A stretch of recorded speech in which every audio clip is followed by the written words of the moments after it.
ลาผ่าน131 ปีน้ำไกลวัดพระบาทอุดมรุ่งเรืองงามตาเจ้าน้อยบุญทาวงศาข้าหลวงปวงเชียงใหม่ปกครองหัวเมืองฟ้าทุ่มเทแรงกายแรงใจทุกชาติพันธุ์รวมใจรักษามัคคี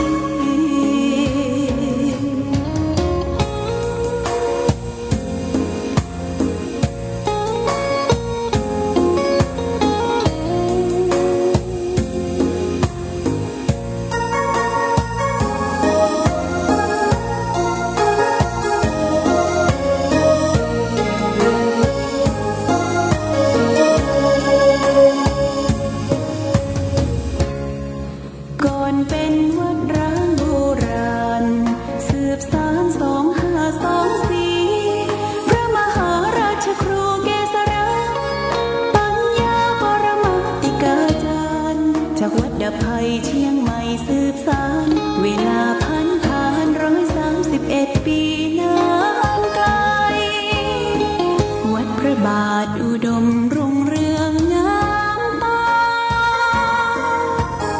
เจ้าน้อยบุญทาวงศาข้าหลวงปวงเชียงใหม่ปกครองหัวเมืองฟ้าทุ่มเทแรงกายแรงใจทุกชาติพันธุ์รวมใจรักษามัคคี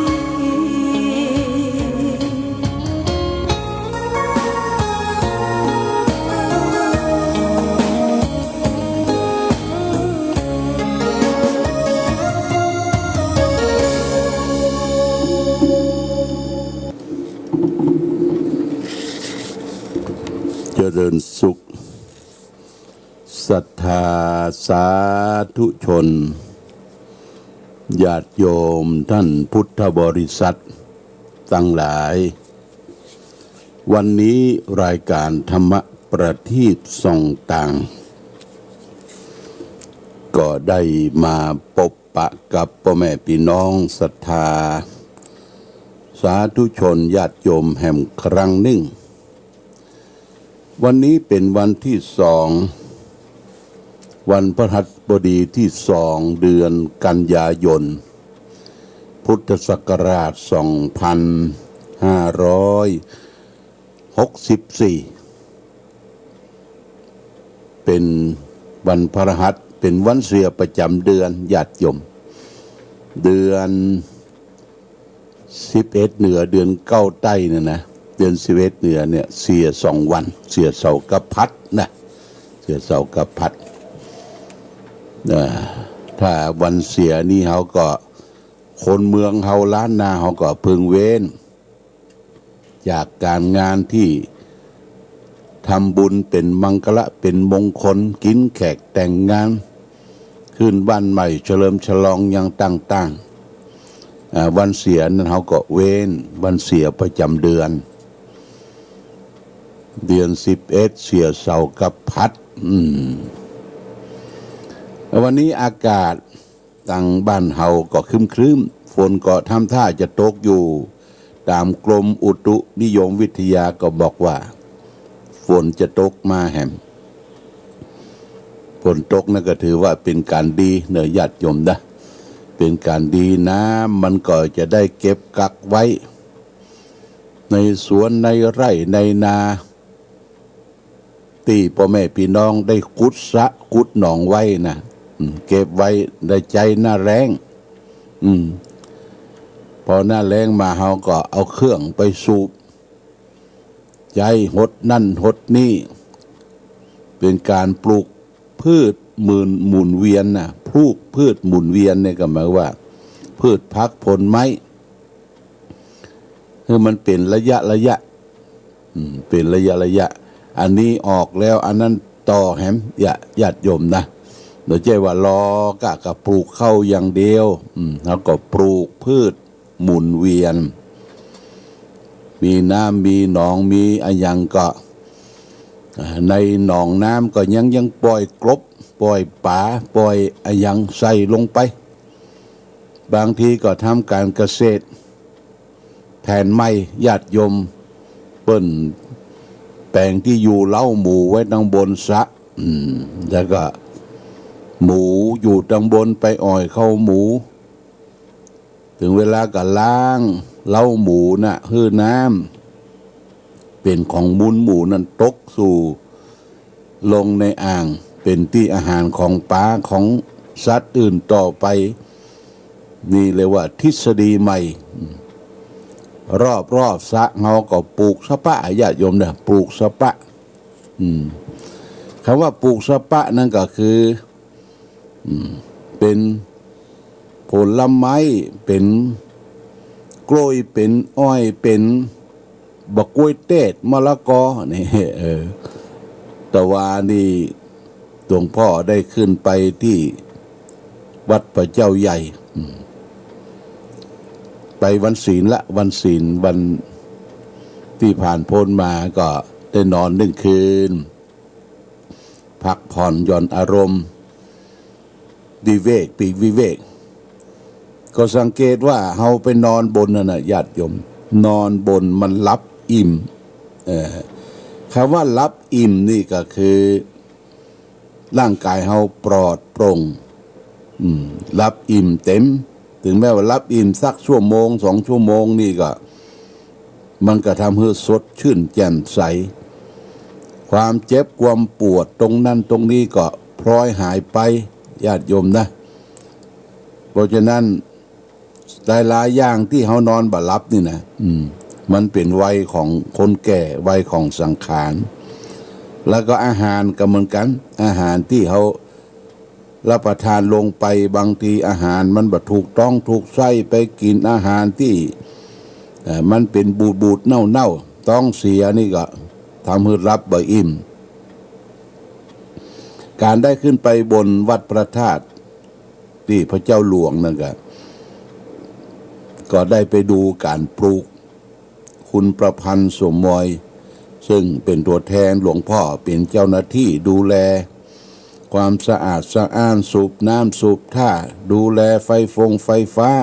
จิปาถะได้ปลูกไปดูมีการปลูกส้มพันธุ์สายน้ำเพิงอยู่11 ต้นนะญาติโยมที่ปลูกส้มนั่นก็หมายก็ว่าเขาปลูกในถังนะปลูกในถังแล้วก็บำรุงอย่างเต็มที่ได้ถวายองค์พระเจ้าใหญ่และสิ่งที่สวยงามนั่นก็คือบักกล้วยเทศนะบักกล้วยเทศมะละกอนี่โอ้โดยลำจะละที่ตามมาก็มีถั่วฟักยาวประเดี๋ยวนี้บะแปบนะเริ่มจะขึ้นเครือขึ้นอย่างละหน้าหนาวนี่ก็จะได้กินบะแปบนะมะละฟักยาวมะละใหญ่นั่นนะอันนี้ลงไปละปลูกทำไมการปลูกการฟังมันทำให้เกิดความเพลิดเพลินที่อยู่ที่อาศัยเฮาถึงแม้ว่าเฮาทำไปบ่ใช่ว่าเป็นเรื่องของการกิจการที่จะเอาไปค้าขายแต่มันเพลิดเพลินญาติโยมเพลิดเพลินอาตมาได้เคยไปพำนักพักที่วัดสวนโมกขพารารามวัดของหลวงพ่อพุทธทาสตอนนั้นหลวงพ่อเปิ้นยังมีชีวิตอยู่ก็ได้สังเกตสังการตื่นเจ้าขึ้นมาเนี่ยหลวงพ่อเปิ้นนั่งรถเข็นนะนั่งรถเข็นมีลูกศิษย์ลูกหาได้ยูรถไปชมดอกไม้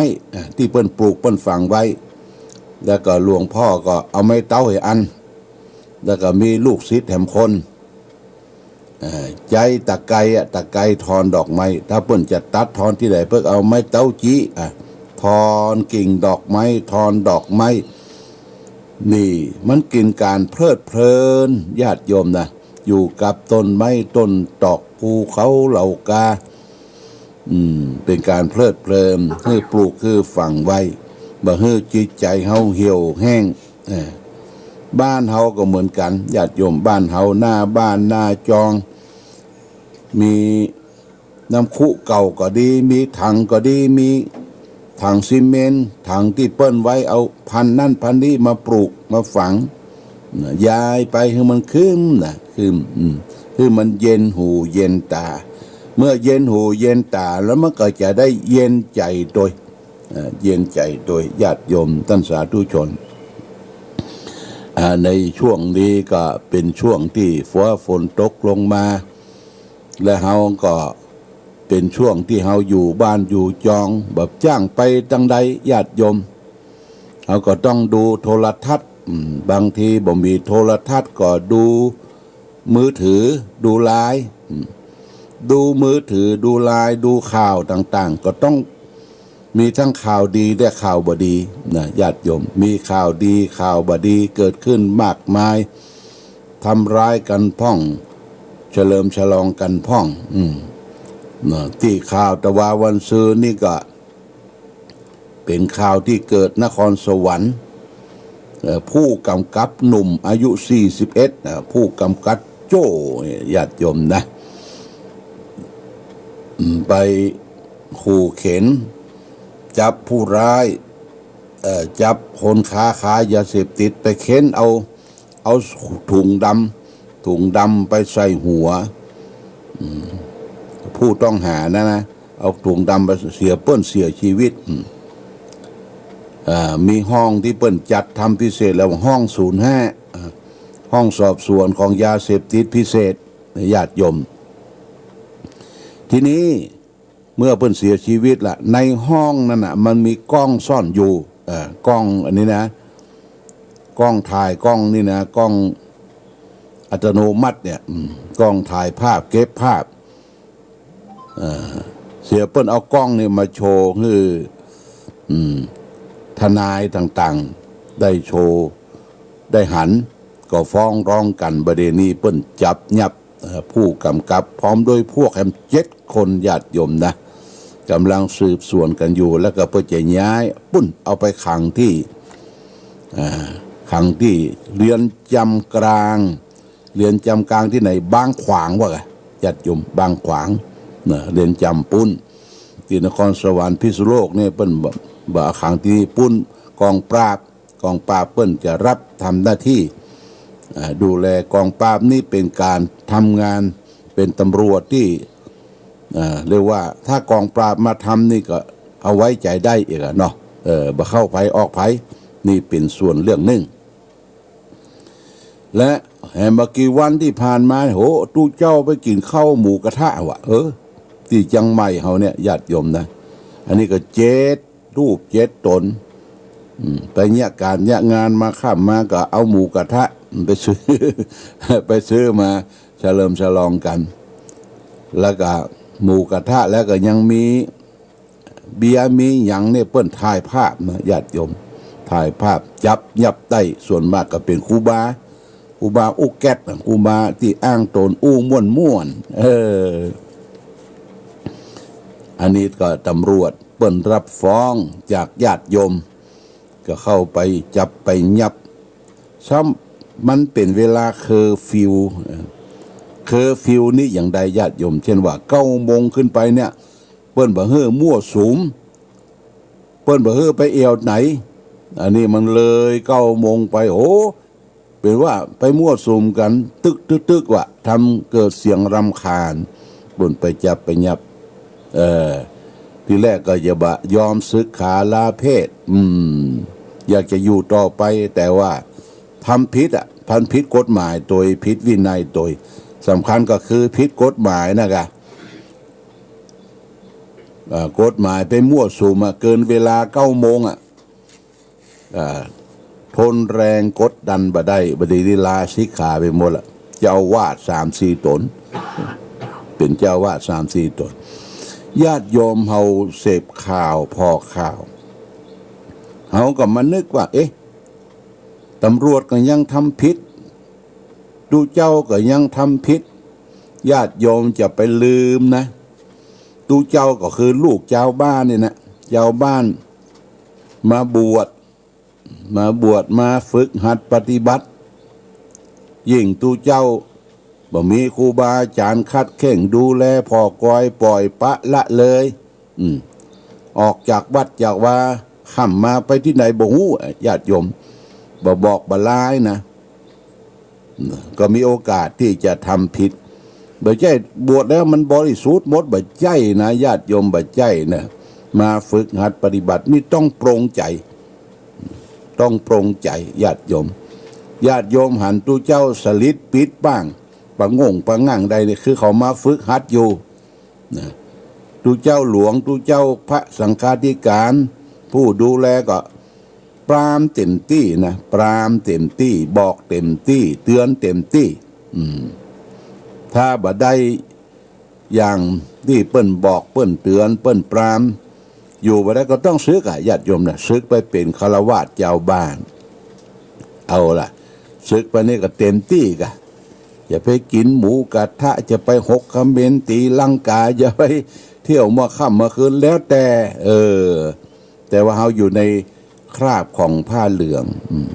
ถ้าเมื่อแกงหมูกระทะที่เป็นทูเจ้าก็เรียกว่าเจ๊ตน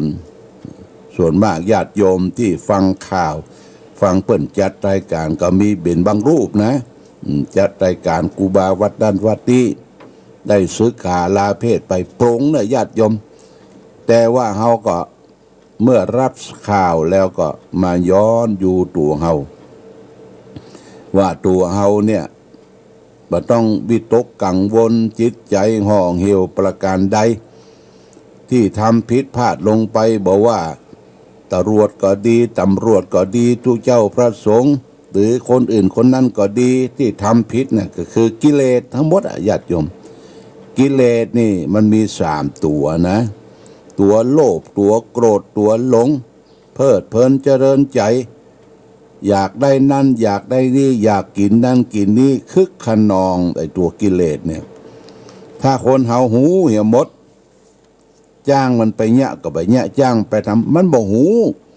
ตัวบ่หูตัวนี่เปิ้นห้องว่าอาวิชชาอาวิชชาคือเขาครอบงำบางทีเฮาก็ว่าคล้ายๆว่าเขาหูนะญาติโยมแจ๊ดลวกนะอูลวกแต่ว่าจิตใจบอดมีโมหะเขาครอบงำเรียกว่าอาวิชชาเนี่ยทำผิดทำพลาดยังเป็นพระปุถุชนอยู่เนอะไม่ใช่พระอริยชนไม่ใช่ผู้ประเสริฐเป็นการฝึกหัดปฏิบัติเป็นลูกเจ้าบ้านเข้ามาบวชมาศึกษามาได้กี่วาษาเนี่ยทำผิดทำพลาดญาติโยมต้องปรงใจการทำความดีการสร้างบุญสร้างกุศลสร้างบารมีก็เหมือนกับเฮาโล่นแข่งกันญาติโยมเมื่อเฮาวิ่งแข่งกันนี่นักกีฬาเปิ้นสตาร์ทออกปุ๊บคนที่มีกำลังก็วิ่งชนะชัยมีความเพียรพยายามก็วิ่งชนะเข้าสู่เส้นชัยได้คนที่ประมาทบ่มีกำลังบ่ฝึกบ่ฝนก็ล่นวิ่งเปิ้นการเปิ้นลาหลังนะญาติโยมตะกี้ก็ได้ยินข่าวคนพิการเปิ้นไปแข่งกีฬาโอลิมปิกเนอะที่ญี่ปุ่นประเทศไทยที่ได้รางวัลเป็นเหรียญทองคำ3เหรียญละญาติโยมเหรียญทองคำเหรียญเงินเหรียญทองแดงวิวแชร์ส่วนมากจะได้วิวแชร์ก็คือรถที่เปิ้นนั่งคนเดียวแล้วก็ใช้มือหมุนนะมือหมุนแข่งกันเป็น100 เมตร200 เมตรอย่างเนี้ยอันนี้ก็ประเทศไทยก็จ้างเสียงคือแก่ประเทศไทยมีเหรียญเมื่อคราวที่แล้วโอลิมปิกใหญ่ๆบุ่นเขาก็ได้เหรียญทอง1เหรียญเหรียญทองแดง1เหรียญเหรียญทองนะก็ได้จากเทควันโดเป็นสุภาพสตรีแม่หญิงอยู่จังหวัดจังหวัดสุราษฎร์ธานีอันนั้นมันเตะเก่งมันคล่องแคล่วมันว่องไวความพยายามมันมีก็เลยชนะระดับโลกญาติโยมแล้วก็นักมวยได้คนเป็นจังหวัดนครราชสีมาปุ้นทางปุ้นทางอีสานได้เหรียญทองแดง ก็ได้หลายล้านนะญาติโยมนี่ก็คือประสบความสำเร็จในการฝึกฝนในการดำรงตนอยู่เมื่อกี้มามองดูตัวเฮาและท่านทั้งหลายเฮาอยู่ในการนับถือพระพุทธพระธรรมพระสงฆ์จะเข้าสู่เช่นชัยจะไปทางหน้าเนี่ยรอบข้างเฮาเนี่ยมันมีสปะเนื่องเครื่องอย่างที่มาดึงเฮาพ่องที่มาชะลอเฮาบ่ได้ชนะตัวเองบ่ได้ชนะสิ่งทั้งหลายทั้งปวงนี้มากมายสิ่งเหล่านี้มันเป็นกิเลสมันเป็นเครื่องผูกพันเป็นอวิชชาห่อหุ้มจิตใจญาติโยมเพราะฉะนั้นเปิ้นจึงบอกว่าทุเจ้าพระสงฆ์ก็ดีที่มาบวชใหม่เนี่ยบวชใหม่พระใหม่นี่เพราะว่า1 วาษาถึง5 วาษานี่เรียกว่าพระนวกะนะนวกะคือพระใหม่เปิ้นบ่คืออยู่คนเดียวบ่คือออกไปไหนอยู่กับครูบาอาจารย์นะบัดนี้บวชได้สัก 1 วาษา 2 วาษาออกเดินธุดงค์ละญาติโยมโอ้ในถุงย่ามเป็นบรรลุอุบอาบเด้อเป็นของเรื่องของล้างของขังเอาไปแจกเพิ่นเอาไปแลกสตางค์เพิ่นเนี่ยทำเป็นเกจิทำเป็นอาจารย์โอ้งำเหงือกได้ 1 วาษา 2 วาษาจะออกธุดงค์ใส่ปะกักดำกิ๊กนี่สำคัญนะญาติโยมนะแต่ถ้าเลย5 วาษาเข้าไปเป็นว่าเป็นพระอยู่ในระดับกลาง5 วาษาเนี่ยเปิ้นจะตั้งเป็นเจ้าวาดถ้าเป็นเจ้าวาดนี่ก็5 วาษาขึ้นไปเป็นมัชชิมะเป็นพระเถระถ้า10 วาษา 20 วาษาเป็นมหาเถระละมีอายุพรรษานักเพื่อก็จะแต่งตั้งเป็นเจ้าคณะพระสังฆาธิการเป็นเจ้าคณะตำบลเป็นรองอำเภอเป็นเจ้าคณะอำเภอดูแลปกครองพระสงฆ์องค์เนรดูแลพระศาสนาเป็นร่มโพล่มไทรของศรัทธาญาติโยมนะอันนี้ส่วนหนึ่งเพราะฉะนั้นสิ่งที่มันเกิดขึ้นทั้งหลายทั้งปวงญาติโยมต้องโปร่งต้องแยกออกเนี่ยอย่าไปเหมาหมดโอ้บ่ไหวละบ่เข้าวัดวาอารามตัวเจ้าทำผิดทำพลาดพอลูกแกงหมูกระทะอันนี้ก็บ่ถูกต้องนะแยกเอาแล้วก็เรื่องของตำรวจเหมือนกันญาติโยมตำรวจเนี่ยประเดี๋ยวตำรวจหนุ่มนักนะจบมาใหม่นักประสบการณ์ในการทำงานเช่นว่าบังคับขู่เข็นแล้วก็ตำรวจก็ไปก้ารถก้าอย่างว่าโอ้อย่างมาร่ำมาโรยแตะที่จริงตำรวจเนี่ยมันเปิ้นก็มีเวียวัดเงินเดือนเรื่องกับ4-5 หมื่นเนี่ย4-5 หมื่นละญาติโยมเพราะฉะนั้นตำรวจที่ดีก็มีหลายเนี่ยตำรวจบดีก็มีนักเขาก็ช่วยกันดูแลสอดส่องพอกอยหาในยังที่เพิ่นมาขู่กันโชคมาเบียดมาวังเขาก็ถ่ายคลิปถ่ายอย่างไว้แล้วแจ้งศูนย์ดำรงธรรมญาติโยมนะศูนย์ดำรงธรรมเขาลองถามที่อำเภอฝางแล้วมีที่ไหนไปแจ้งศูนย์กลางนะบางก็แจ้งนักข่าวบ่ได้มีทั่วไปหันสลิดปิดปังตุเจ้าไปบินทบาทไปตื้อไปอย่างถ่ายรูปถ่ายอย่างแจ้งนักข่าวเพิ่งก็เอาลงข่าวถ้าลงข่าวปุ๊บเนี่ยภัยก็เอาไว้บ่ได้นี่ฝากไว้นะญาติโยมท่านสาธุชนทำมาอย่างก็ให้โปร่งใจเอาละวันนี้ต้องขออนุโมทนากับญาติโยมที่ได้บริจาคปัจจัยสร้างเจดีย์ช่วงเดือนสิงหาได้ผ่านอันภูนสายใจหันตระกูลที่อนุสาวรีย์พระเจ้าฝางนบสวามาก็มีแม่วัชรีเชี่ยวนพพลัดบ้านประบงเวียงบริจาคปูน500 บาทนายอำนวยดวงตาบ้านแม่มาวบดินกีอิฐ1,800 บาทนายอนุชิตนางบรรเพ็ญนายตรีพัฒน์นางสาวพัชราพรนายธนาพรพงษ์อมรพรมหจก.โชคยิ่งเจริญบริจาค500 บาทนายประพันธ์ทันใจบ้านห้วยงูอิฐ100 บาทนาง ธงชาติและเพลงชาติไทยเป็นสัญลักษณ์ของความเป็นไทยเราจงร่วม